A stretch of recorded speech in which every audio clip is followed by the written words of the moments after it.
Hi, welcome to Silicon Dragon Talk Show. I'm Rebecca Fannin, the host of the show. And today we have two wonderful guests with us. We have Chris Evdeman from Sinovision Ventures. Thank you, Chris, for joining us. Thank you. And we have Hans Tung from GGV Capital. So today we're going to be talking about a very broad topic, but it's one that's very mainstream today, how China is winning the tech race.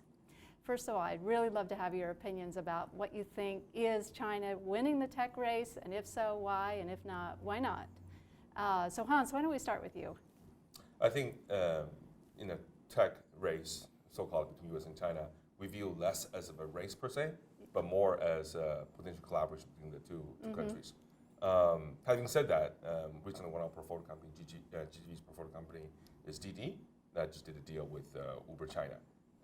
And I think that's a good example of which you now have two major platforms worldwide that has reached to over half of the population worldwide to be able to enjoy benefits and technologies happening across both platforms.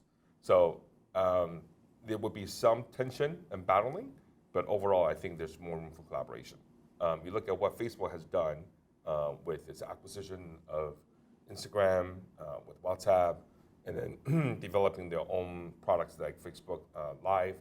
But then you look at WeChat, over the same time has done much more that can allow you to order for taxis, do order for your find restaurants, book and have food delivered, buy shopping for goods. The way it's integrated with JD, with Meituan, with all the apps that Tencent has investment in. That's a very powerful user experience that we think is going to be more obvious going forward. And it'll be interesting to see what Facebook will do instead. Another example where it's interesting is in the transportation space, especially with self-driving cars. We know Google and Uber are working stuff here, but in China, if you go to Hangzhou recently, what Alibaba has told us is that all the meters are smart now, and all the lights are synced. It is possible that the self-driving car will first show up in Hangzhou instead of and work very well than anywhere else and safely. So it's a kind of reach that the Chinese government has in a tech-friendly way could make new innovation happen at a faster pace than otherwise, and that's very interesting to watch. Yeah, those are really great examples, Hans. Thank you. Chris, what's your view? Is China winning the tech race? I would also agree with Hans that I wouldn't call it a race, or it's a mutual race. I think the two countries are definitely at the forefront of technology globally, but they are interdependent actually in a lot of ways. One can do without the other, and not just in technology in general, in politics and also in world affairs. But in technology, there are three things, that you see interactions between the two at the moment. One is, first of all, the China market size is forcing a lot of the consumer-facing products over there to be actually ahead in terms of product features and in terms of engagement on the daily lives of people, in terms of mobile, consumer mobile, social mobile. I think a lot of the Chinese products are actually ahead of the way we're using our phones here on a daily basis. So there's actually a lot of learnings for the companies here now from China, and a lot of the engineering base in most of the top tier companies in Silicon Valley now are to a very large extent Chinese engineering teams that are actually also observing very closely on what's happening in China. And now some of the features are starting. We used to have the copy to China phenomenon. We are now starting to see the copy from China phenomenon. This is driven by the immensity of the market over there. That's the one. The second one is around capital. So the first one is about the size of the Chinese market, which is just unique and is driving a lot of things. The second thing is around capital. It's a tremendous availability of capital in China. We're seeing a lot of that capital now also coming over here. It used to be that a lot of capital went from Silicon Valley to China. GGV is a very good example of having very strong teams on both sides of the Pacific.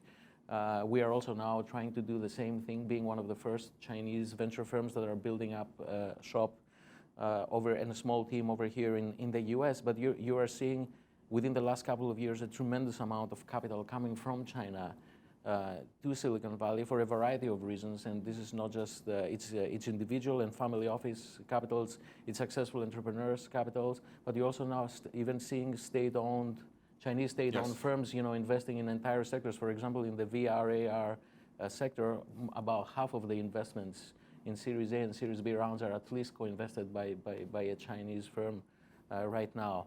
The third and most important thing that I see is actually that the Chinese market has an increased need for some of the new technologies. When it comes to artificial intelligence, robotics, VR and AR, China is actually probably a better market for some of these things to get started with. They have a bigger drive, a bigger appetite for some of these technologies because they also solve more acute issues in China. So we will see some of the capital and the market size playing a role in driving these things with Chinese money. Very interesting. Do you think that this is something that Silicon Valley needs to be on the alert about, needs to be afraid about, needs to be, kind of heightened, Use very interesting words. I wouldn't say alert or be afraid of. I think having more money that come in for innovation is makes sense.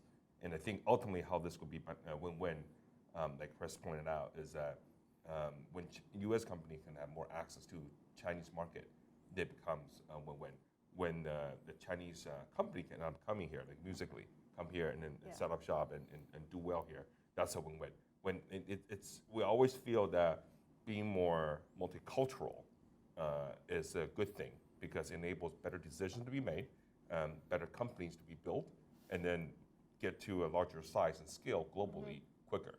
I mean, these two markets really dominate the world in terms of tech innovations. Israel is definitely interesting. India is increasingly interesting, and there are different other pockets around in Berlin and other places. But between U.S. and China, that's where most of the investments are happening. You look at number of unicorns, number of companies are over $1 billion valuation. These two dominate in a ratio of roughly 2 to 1 right now. And so it is going to be quite exciting to see these two countries and more startups learn from each other. So 1 + 1 = 3?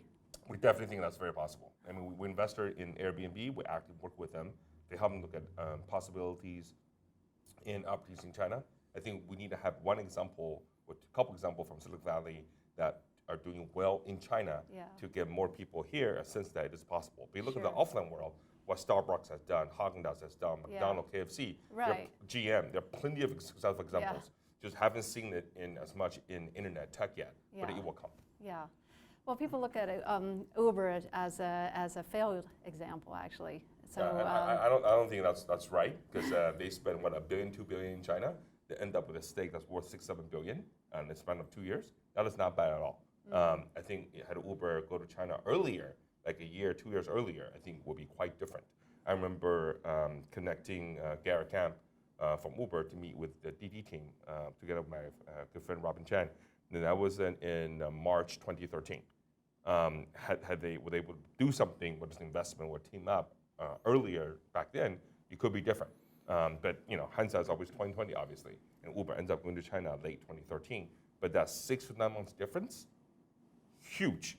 Because Chinese team, as we both know, move extremely fast. Yeah. And you give them 6 months, 12 months, the world becomes quite different over there. Right, right. And Chris, your view on American companies succeeding in China? I think both sides have a lot still to learn about each other. I mean, several of the difficulties that the American companies are facing going to China are not unlike the other way around too. The difficulties that some of the Chinese companies are finding in internationalizing, although the vast majority of the Chinese companies do not necessarily come direct to the US market first when they go out of China. I think they have a roadmap that makes more sense to them to first go to other emerging markets like in Southeast Asia or in Latin America or in India now increasingly. So actually, where the user base from a consumer internet point of view resembles the Chinese user base a lot more than the American user base does. And in this way also they get over whatever child diseases they may have as making a Chinese organization to an international organization. But I think there is that saying which says, when in Rome, do as the Romans do. In Chinese, Ru Xiang Sui Su, that is actually forgotten very often by teams on both sides, right? So a lot of American companies have gone there and applied the same mentality that they have here. They didn't empower their local teams as much as they should, or they moved very slowly, or they were hesitant. Right. You know, And the Chinese teams Airbnb sometimes is probably make the same mistake too. Right, and exactly, and vice versa. And I think we need to do more all-in type of attitudes. Uber certainly had an all-in. Maybe there were give a a year. lot of kudos for trying. Exactly. And they are probably, this set of founders is the most Chinese type of founders that you would find in American founders. And they had the right approach for China, which is all-in. Be ready to bet your entire company for the Chinese market. If it's probably right, if there were 1 or 2 years earlier, that the end result may have been different. You know, I think there is convergence though in total, and some things just need a little bit more time.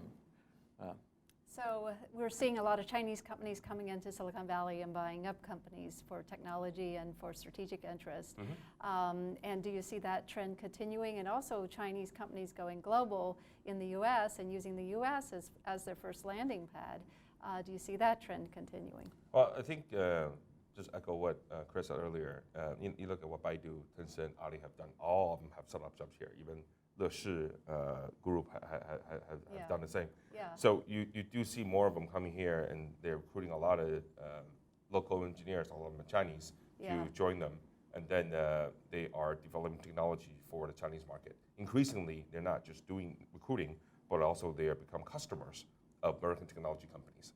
And whether it's in fintech, like blockchain, or in the area of AR, VR, like the big boys investing in Magic Leap, you do see a lot more investing here and taking the technology to help those companies expand into China. So I think the Uber example made it easier for all the big boys from China, the BATs of the world, the Baidu, Alibaba, and Tencent of the world, to take strategic stay in the Chinese JV. So all that makes it easier to make the cross-pollination happening faster pace. However, you mentioned that whether Chinese company would take U.S. as the first lending market. I think most of them will not do that. Most of them, like Chris said, will go after Southeast Asia, Greater China, like Taiwan, Hong Kong, and India first, because that's easier for them to take what they have and adjust. Since 2011, every year we host very smart VCs and entrepreneurs from India come to Beijing and Shanghai. Since 2011, every year this has happened. And a lot of Indian VCs and entrepreneurs realize that since the country is huge with urbanizing trend, a lot of middle class forming, the kind of problems they face with high density of population is similar to what China went through in the last decade. And that a lot of ideas they want to start in India, they see similarity already started in China. Granted, localization will be very, very different.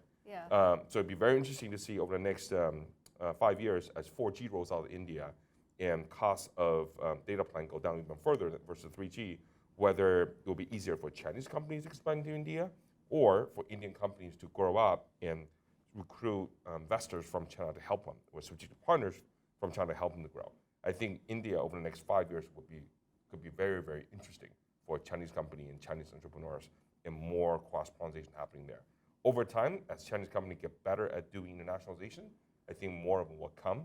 Right now, it's mostly as investor, as customer, and as partner. You have a portfolio company that has entered the U.S. first, social music platform, right? That's right. So why did it do that? I think the team was very unique. They had 2 co-founders. One is both are from China, but one of them, Alex Zhu, ended up spending 6 years in the Valley. And when Louis Yan wants to do the startup, he recruited Alex to join him to do it.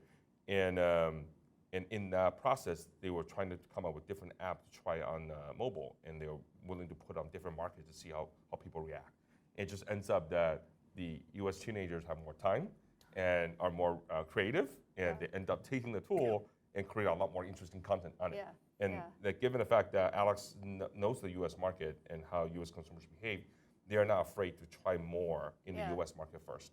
So as the team themselves become more internationalized with more national exposure, they will just take whatever market that's interesting. I see. I think for a lot of Chinese founders also, especially the younger generation, coming here to bring their products is kind of like the pinnacle of achievement.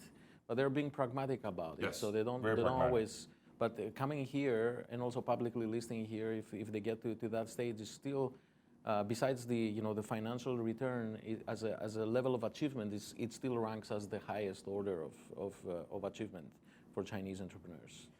Right. Yeah. So over time, as the co-founding team have more people from a variety of places and experience, especially the U.S. market, I think more will change. But right now, it's more going after developing markets first. If I look at Wish as an example, based here in San Francisco, but co-founders from China, so they're much more willing to try to work with suppliers from China and sell to consumers worldwide.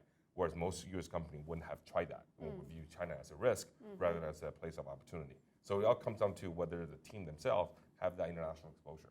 And both of your groups have a footprint in the U.S. and in China, Correct. so you're able to help these portfolio companies navigate both Correct. sides. And I think it has, US to it has China to be, and China it to has to be one US. fund. If it's one fund that everybody's economic interests is aligned, it's easier to foster cross-border exploration. But if it's a different funds or affiliate funds, it's much harder because everybody's busy. Do you see more companies coming up behind Baidu, Alibaba, Tencent in the U.S. from China that are making a big splash here? You mean Chinese companies? Yeah, Chinese companies going global, going in the U.S. Like Alibaba's. Everybody knows right. Alibaba now, and Tencent. Qihoo, Apus, China Mobile, they all have tried things. But they're not really mainstream names like Alibaba or Correct. Tencent. Those three companies in particular have teams that are much more localized in China.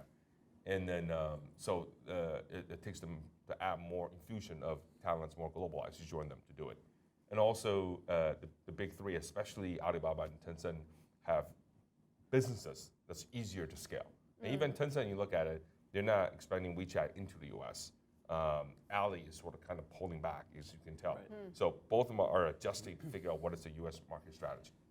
I think we have a couple of portfolio companies that are preparing. One of them, Hans mentioned earlier, Leschia is starting to do a few things over here. As they're starting with investment, but they also have plans to try some of their products in the U.S., localize and try some of their products to the U.S. market. And the other one is Meitu, that has at the moment a fully fledged team down in LA. They're preparing their public listing at the moment in Hong Kong.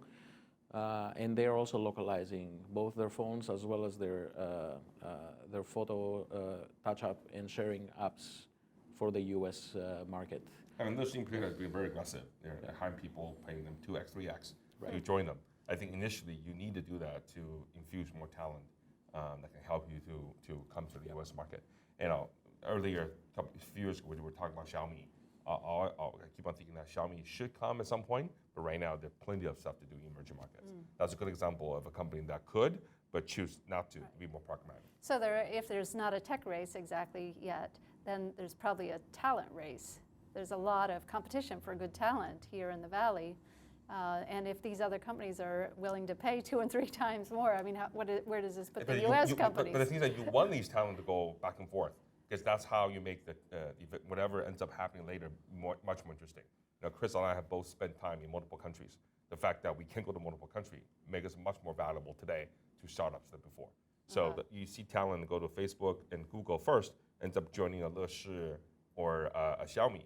But Hugo, who knows how long we'll stay at Xiaomi, we don't know. But if more people like Hugo join the Chinese startup and down the road, 5-10 years later, go back to US to run another global company, then the perspective that someone like that picked up from being China, India, will be immensely valuable for US startup. For US, yeah. So we should never look at talent as who's winning, who's not winning. You want a talent to go to many different places, because over time that become valuable for the entire ecosystem. A talent pool. But this is probably where Silicon Valley still has an edge, which to me it's still fundamentally down to language, to be perfectly honest. I mean, people underestimate the importance of the fact that this place speaks English, and as such it can readily attract the best people from all over the world.